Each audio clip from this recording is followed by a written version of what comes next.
ഞങ്ങളൊരു തുർക്കി യാത്രയിലാണ് കേട്ടോ. ഇപ്പോൾ ഞങ്ങൾ നിൽക്കുന്നത് ഇസ്താംബുളിലെ ഇസ്താംബുൾ സബിഹ ഗോക്കൻ എയർപോർട്ടിലാണ്. ഇപ്പോൾ ഞങ്ങൾ കാലത്ത് 6:30 പോകുന്ന ഇറങ്ങി, നല്ല തിരക്കായിരുന്നു എയർപോർട്ടിനകത്ത്.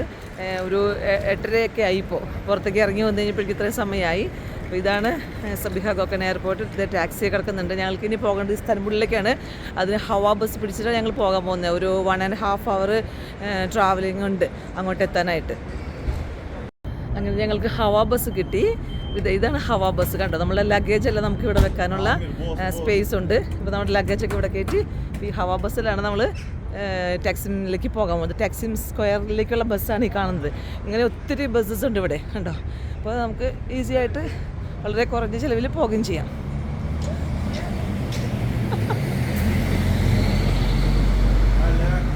Taksim bus. ഇപ്പം ഞങ്ങൾ ഈ ഹവാ ബസ്സിൻ്റെ ഉള്ളിൽ കയറി കേട്ടോ. ഇത് നല്ല കംഫർട്ടബിളായിട്ട് നമുക്ക് ഈ എയർപോർട്ടിൽ നിന്നും ടാക്സിം സ്ക്വയറിലേക്ക് പോകാനുള്ള പബ്ലിക് ട്രാൻസ്പോർട്ട് ആണിത്. മാത്രമല്ല ചീപ്പസ്റ്റ് വേ ഓഫ് ട്രാൻസ്പോർട്ടും ആണിത്. കാരണം നമ്മൾക്ക് 121 ലിറ ടർക്കിഷ് ലിറയാണ് ഇതിൻ്റെ കോസ്റ്റ് വരുന്നത്. അതായത് കുവൈറ്റ് ദിനാർ, ഒരു ദിനാർ 200 ഫിൽസേ വരുന്നുള്ളൂ.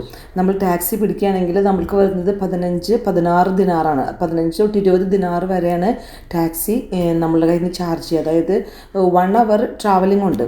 അപ്പോൾ അത്രയും ചാർജ് ചെയ്യുന്നിടത്താണ് ഈ ഹവാ ബസ് നമുക്ക് ഇത്രയ്ക്കും ചീപ്പായിട്ട് നമുക്ക് പോകാൻ പറ്റുന്നത്. നമ്മൾ ലഗേജ് എടുക്കുന്നത് കാണുന്നത് ഇപ്പോൾ നമ്മൾ എയർപോർട്ടിൽ നിന്ന് വരുന്ന ബസ്സാണത്. ഇങ്ങനെ നമുക്ക് ലഗേജ് വെക്കാനുള്ള സ്പേസ് ഒക്കെ ഇതുണ്ട്. നമുക്ക് എന്നിട്ടവർ ഇവിടെ വന്ന് ഇറക്കി തരും. നമുക്ക് നല്ല ഈസി ആയിട്ട് നമുക്ക് എയർപോർട്ടിൽ നിന്ന് ഇങ്ങോട്ട് വരാം.